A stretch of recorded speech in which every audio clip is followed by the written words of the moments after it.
জাতীয়তাবাদী দলের রাজনীতি হিসেবে। কিন্তু প্রশ্ন হচ্ছে যে এত কিছুর পরেও এই যে ভদ্র মহিলাকে তারা বিশ্বাস করে না, এইটা তার শক্তি।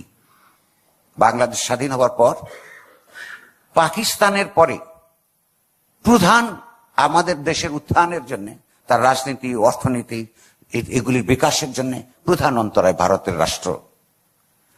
এ কারণ এবং ভারত রাষ্ট্রের দিক থেকে যে বাংলাদেশের উত্থানকে, তার একটা মর্যাদাবান উত্থানকে বিরোধিতা করে, তাদের দিক থেকে আমি একজন ভারতীয় হলেও সে ঠিক একই কাজ করতাম। আমি তাদেরকে এটা দিয়ে দোষ দিই না। এর কারণ হচ্ছে এই অঞ্চলে বাংলাদেশ হচ্ছে একমাত্র জাতিগোষ্ঠী, একটা ভাষা এবং সংস্কৃতি ভিত্তিক জাতিগোষ্ঠী যে প্রথমে সংগ্রাম করে তারপর যুদ্ধ করে একটা স্বাধীন দেশ প্রতিষ্ঠা করেছে লিঙ্গুইস্টিক একটা আত্মপরিচয়ের মাধ্যমে। ভারতে এরকম জাতিগোষ্ঠীর সংখ্যা কমপক্ষে 36টা।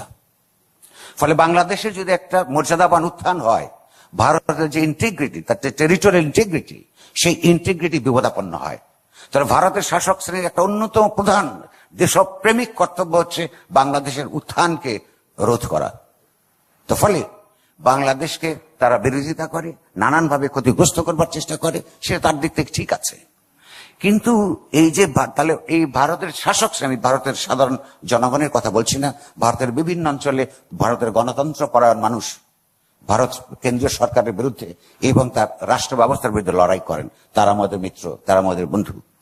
কিন্তু প্রশ্ন হচ্ছে যে এই যে ভদ্র মহিলাকে এত বছর পরেও ভারত পছন্দ করে না, এইটা তার দেশপ্রেমের পরিচয়, এটা অনেক বড় পরিচয়।